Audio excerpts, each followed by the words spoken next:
you're not religious, so that might not be the But when case. she tells the student to either suck it up or get out of the class, see, it's the context. No, yeah, that's when you tell someone you play a black person, we're gonna call you the N-word, and therefore if you don't like it, you leave the class. That's what went down. Okay, so you can say anything about that other stuff, but that's the real issue, is that he was humiliated, he got humiliated in the class, and he's the only one in the class. And a white person call you that, and you're the only one that has to pretend to be a slave. That's what the real issue is. Yeah, so if we're gonna, like, I was talking from like a general, if we're gonna tackle a specific issue, then what exactly are we hoping to get out of it? Are we gonna replace the word with something else? Are we gonna eliminate it? How are you gonna make sure that our history is accurately represented and nobody's offended at the same time? Wait. Last one, DJ, this last one. I was gonna say that during the VSU social on the 30th, we did have a couple representatives from TJ, which is the assistant principal, and then from Garfield, the two young ladies. So what they suggested, what they're doing right now is they have a study group every Thursday and Monday, or Monday, and what they do is they basically come together and they open history books. Not history books that you see in your regular library, but they get history books from, I don't know where he said the guy from, but it's where the real story of where they came from. And then they have a discussion. So it's like they're teaching themselves, which we have to basically do because no one else can teach us. Yeah, so why would you have someone else from a different, well, not a different race, who doesn't even know our culture, teach us about us? Okay, so, we have a special guest here, Kurtis below. Does anybody have any questions for him? Would you like to do a small introduction of yourself? Yeah.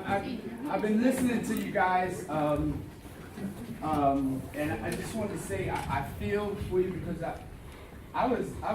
the second time I went to college was for theology, and I was doing pastoral ministry. That was my major, in urban ministry. And so I'm in this college up in New York, Nyack College. I don't know if you ever listened to #1 top theological seminary school. And so I'm in a class, we're told to take English, a lot of English and a lot of history, because the Bible has a lot of history in it, and we're studying the Bible, so we need to take the history of the world classes and the history of Europe and stuff like that. So we're commanded to take these classes. So in this history class, the white investor, he's given the history of the world, so I'm going through it, So he gets to Africa. When he gets to Africa, he touches on it. He doesn't give it the same intensity or the same amount of time as all the rest. When we did Europe, he took like maybe 2 weeks, right? When we did Asia, he took, a week and a half, 2 weeks. So we get to Africa, here's 3 days, right? And he touches on a couple of points, but the main thing he was talking about was Africa has never been a continent that's ruled itself in our time. But we all know that in African history, they were a great nation, and they had their own thing happening 15,000 years ago up until, the time of Christ or whatever.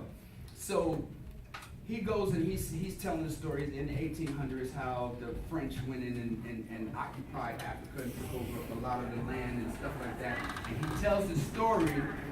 We're listening to him. He tells us this little monologue, and he gives the analogy of the movie.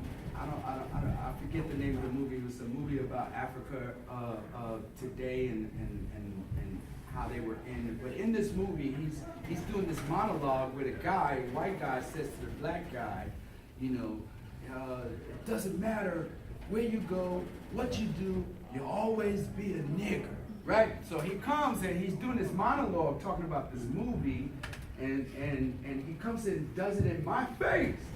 Right? You'll always be a nigger, right? So I flipped, right? I stood up, I said, what are you talking about, right? So all the other black students, I looked at them like, you guys not upset by that? You know? And this was like, we were about to go on spring break. So he did it right when we were going on spring break. There's no school the next day. So I waited until after spring break. I took him to the staff, to the heads of the college. I wrote him a letter.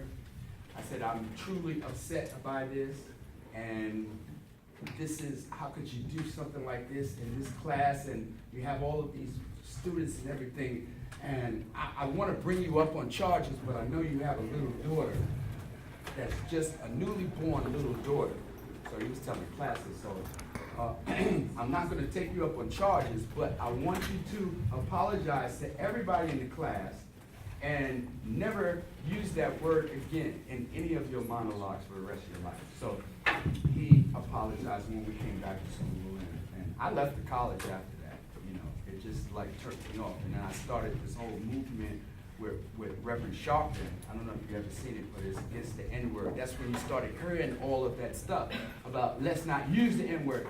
And I don't know if you heard, but they had a big funeral in Detroit. A lot of entertainers came together, and they had a real burial service, a real funeral service, and a casket burying the N-word. And we all marched down in Detroit and had a funeral and said, this word is dead in our lives. And I was there with the OJs and people like, you know, other stars and stuff like that, and we spoke. And I don't know if you ever heard that, where we actually buried the N-word in Detroit. I think it was back in, had to be like 2012 or something like that, 2011. But that's my whole take on it. So I support what you guys are doing today, this whole conversation, and your efforts. Stand up, stand up, stand up whenever stuff like this comes up. Because if you don't, it's going to continue to happen. And we need to stop it. You guys need to stop it right here in this college, and I support you. Thank you.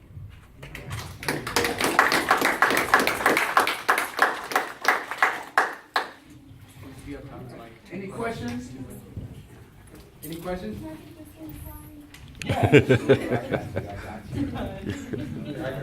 Any questions on hip hop, old school hip hop? I got a question. So, how do you feel about all the New York rappers sounding like they're from the South? I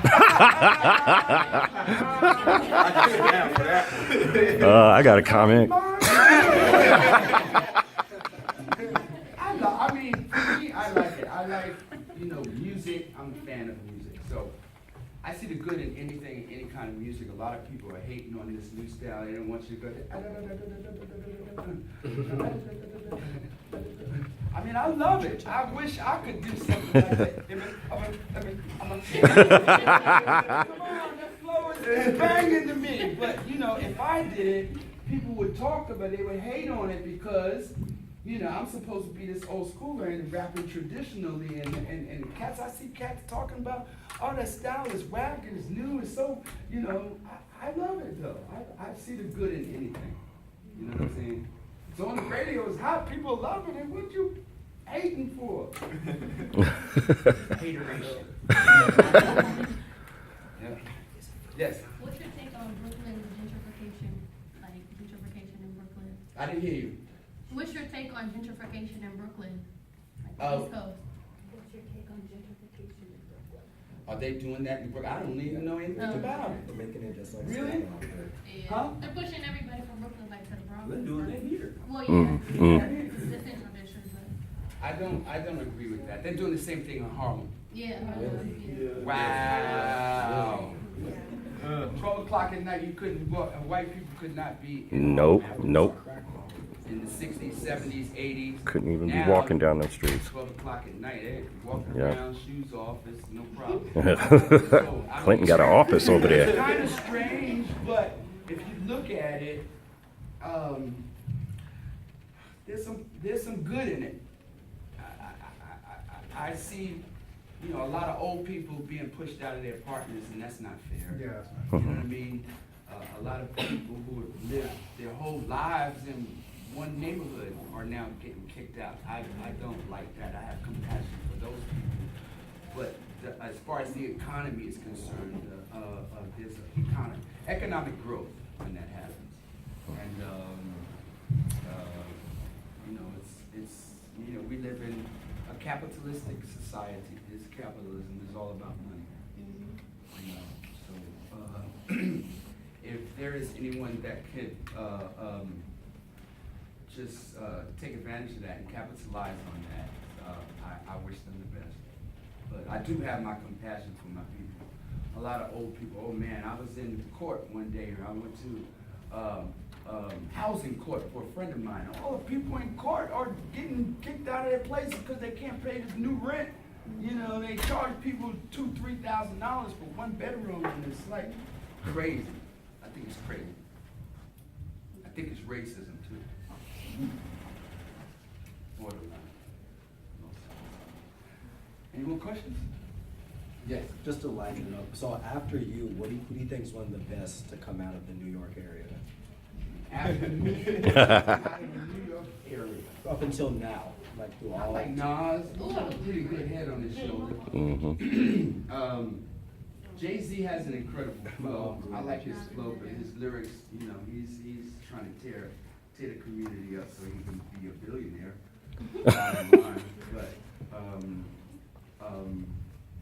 People like Kendrick Lamar, I like him too. I like conscious rap. So have you listened to Rory's album? Ferrari. Rory is Yeah. new? Yeah, so it's called We Are Not, no. All We Need. So basically, when he was on Hot 97 and then on, what's that, Breakfast Club, they always compared him to Outkast, and he was kind of getting a little nervous / like, don't compare me to Andre. I'm not Andre. Right. I look like him, I sound like him, but I'm not him. So what do you think about conscious rap? Like, are they always gonna be in the box? Like, do you think that there is room for the new wave hip hop era for artists like him? Or will they always be pushed to the side because they need to hear like the sex, drugs, money, like, the trap music that always sells faster than the actual message? It's the nature of the beast. Like I said, we live in a capitalistic society. It's all an ism. It's capitalism. It's imperialism. It's racism. All of that rolled into one big ball of put your money where your mouth is and love this country and buy our product. Basically, people are just trying to get rich. Those who are not trying to get rich, who are just trying to teach, they fall by the wayside. That's been in history. When you try to teach people, that's when they stop listening. And I've seen it in hip hop, because we had so many boxes that we were put in, and then we break out the box. When hip hop first started, we broke out the box. Nobody knew what it was.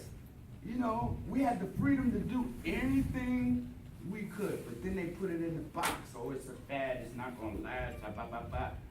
And, it's just about having fun and partying. And then here we come with Public Enemy.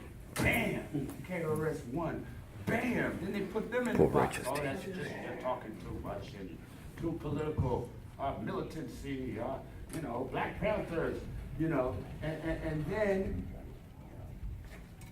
they gave us gangster rap. So now we're getting out of that and going back into more of a conscious message rap. It's still the same thing. It's over. They're going to put them in the box as well. The box is coming. So that's what we do in America. We all, it's a basic philosophy. That's what the early philosophers did. They just named everything. Oh, it's the sun, dude. Oh, it's the moon. They put everything in a box. And we as human beings, it's a human quality. It's a human trait. So it's going to happen. I do want to tell you that even though they're put in a box, it doesn't mean that they can't be successful. Right. For Public Enemy, they went platinum without no airplay. And they said, him and John. So just in saying that, that was just one of my favorite parts as a kid growing up. Until I understood what he was saying, that none of my superheroes were really on those things. See, so it was conscious rap, but it wasn't on the radio. And hip hop, when I was growing up, was the minority.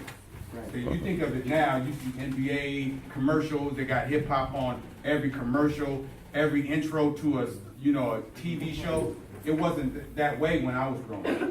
You couldn't get new music off the internet. You had to have a boombox and you had to press record and play and pause and unpause it right at the right time.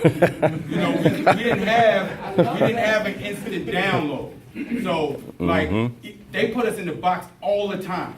They didn't want us to be where we are now. And we just kept breaking the mold because they kept trying to put us in one. Right? We had so many genres of rap, Arrested Development. We had sections, the X-Clan, they were telling us about who I was as a person. Not just, I like to party too, but it was always people, if you wanted to party, you listen to this kind of music. You want to do this, it was that, and it was that with hip hop. But now you guys, it's a chance for them to be successful because people like you want to listen to them, and then the internet is like, it's easier now than ever. It's easier now than ever. You guys don't even understand how I had to walk every Tuesday to get the record. Every Tuesday. If y'all would understand that, if we took y'all internet and downloads and your iPads away, and you only had a tape deck or a CD player, then you will understand the love I have for hip hop. Tell it. Right? Because every Tuesday, it would never fail.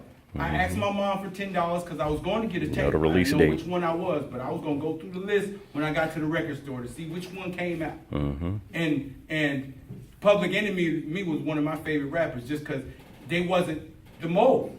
Right. Everybody wasn't, everything wasn't, and you thinking of Flavor Flav, but Chuck D made Flavor Flav say those type of things for us to listen to. Right.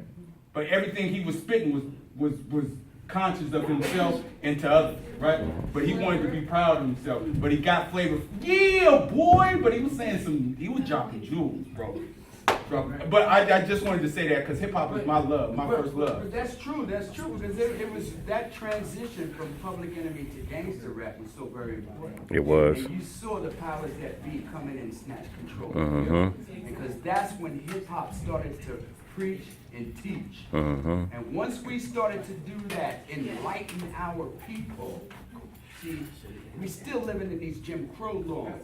They're trying to keep us stupid so that we don't know our history. We don't know we came from great kings in Africa and great civilization and the Timbuktu and taught all these Greek people who talk about they were the first to civilize the world. No, we were the first to fertilize the planet. There are the pyramids all over this planet, not just in Africa. There's pyramids in South America and America, everywhere. So we traveled. We were great kings. We were travelers and went out and populated and fertilized the world. And people don't even know this. So when we start to teach our people that we can rise up because we are great, you are great people, a great nation of African Americans from a great history. Once we start to learn that, Public Enemy started to teach us that they were on their way. Then that's when the powers that be said, you can't do this anymore. Let's give some gangster rap so they can kill each other and shoot up the place. And that's what happened. That's why they supported it. That's why you heard it on the radio. That's why you didn't hear Public Enemy. That's why the JDL, the Jewish Defense League, attacked Professor Griff when they started talking that stuff, right? Remember they and that's when Public Enemy lost their record. They put pressure on Russell Simmons and boom, boom, they dropped him, right? So the point is that, whenever we start to rise up and teach, the powers that be don't want us. This is not our nation. We here, we supported it and died and sweated and built it up and everything. But know in your hearts you are great, great, great, strong people. And we will not only survive, we would thrive. Okay? And this is the message that you have to give to all of your peers and all the kids that come after you. Let them know, you're not niggers. You are great kings and queens from Africa. We started this thing, education. Come on, we stupid. The brain, the left side of the brain comes from us. We're the original people on this planet that figured out education. The Moors, learn about the Moors and the Egyptians, man, those people who had thought processing early. and Timbuktu, the great universities were in Africa. And all the Europeans flocked to Africa to learn about how to exist. So as long as you know that in your heart, nobody can take anything away from you. And nobody can ever make you feel bad for whatever they say. I don't care. Inferiority complex, superiority complex is all a crock of mess. It's all for the economy so they can get you to pay that money and keep this economy flourishing. It's all a part of capitalism. Patriotism is all set up for the economy so this nation can thrive as a nation. And that's their job. That's their job. They're just doing their job. You know? So keep that in your heart. Know that. That's what I wanted. That jewel I wanted to get. You come from a great history. Keep it right.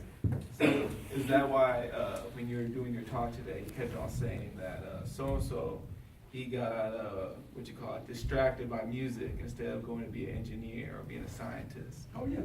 Oh, yeah, of course. Yes. And you know, that's what I said. Our minds, we have incredible minds. I mean, and it comes from our our ancestors were incredible.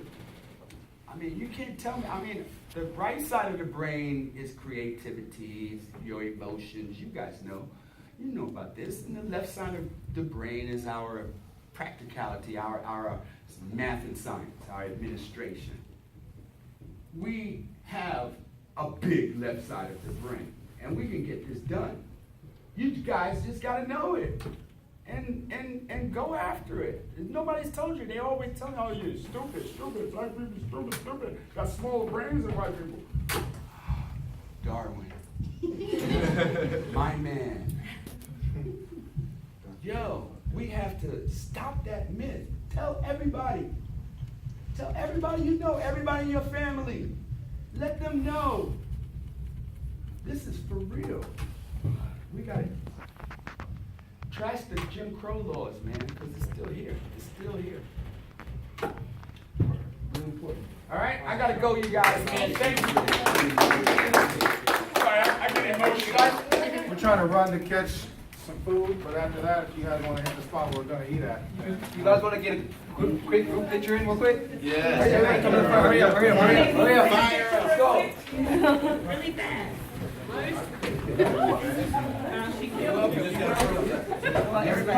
You're a queen. You're a queen. A smart queen. Not just dancing and sports. We got the rhythm. We got melanin, but it's all good. We got a left side of the brain, though.